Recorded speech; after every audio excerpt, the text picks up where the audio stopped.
Hi friends, எல்லாருக்கும் வணக்கம். வாங்க இன்றைக்கி நம்ம கேபேஜ் மஞ்சூரியன் எப்படி செய்யலான்றது பார்ப்போமா. இதுக்கு நான் சின்ன சின்னதாக கட் பண்ணி வாஷ் பண்ணி தண்ணி இல்லாமல் எடுத்து வச்சுருக்கேன் ஃப்ரெண்ட்ஸ். அதுக்கப்புறமா நம்ம கொஞ்சம் மைதா மாவு ஆட் பண்ணுவோம். மைதா மாவு ஆட் பண்ணியாச்சு. இதுக்கு தேவை சால்ட் ஆட் பண்ணுவோம். அதுக்கப்புறம் சோள மாவு ஆட் பண்ணுவோம்.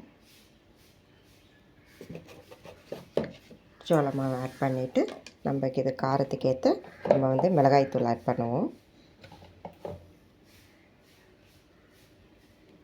ஆட் பண்ணியாச்சு.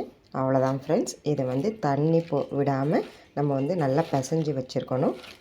தண்ணி தேவைப்பட்டதுன்னா தெளித்து கொஞ்சமாக பிசைஞ்சு எடுத்து கொஞ்சம் நேரம் ஊறட்டும் ஃப்ரெண்ட்ஸ். இந்த மாதிரி நல்லா பிசைஞ்சு வச்சுக்கோங்க.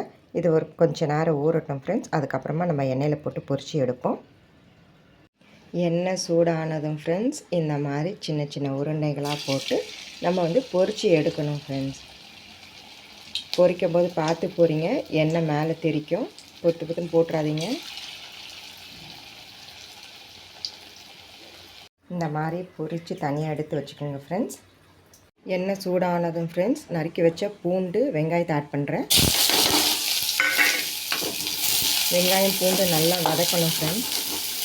இது கூடவே நீங்கள் குடமிளகா இருந்தால் ஆட் பண்ணலாம் ஃப்ரெண்ட்ஸ். இப்போ நான் இஞ்சி பூண்டு பேஸ்ட் ஆட் பண்ணுறேன். கொஞ்சமாக சோயா சாஸ்,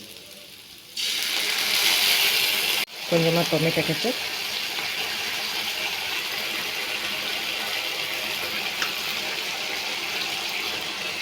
கரைச்சி வச்சு சோள மாவு, கொஞ்சமாக தண்ணி,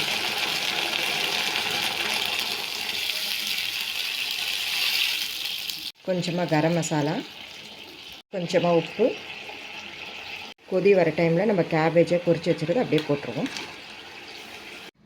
அவ்வளோதான் ஃப்ரெண்ட்ஸ், கேபேஜ் மஞ்சூரியன் ரெடி ஆயிடுச்சு. நீங்கள் வீட்டில் செஞ்சு பார்த்துட்டு கமெண்ட் பாக்ஸில் கமெண்ட் பண்ணுங்கள். மறக்காமல் சப்ஸ்கிரைப் பண்ணிவிடுங்க ஃப்ரெண்ட்ஸ்.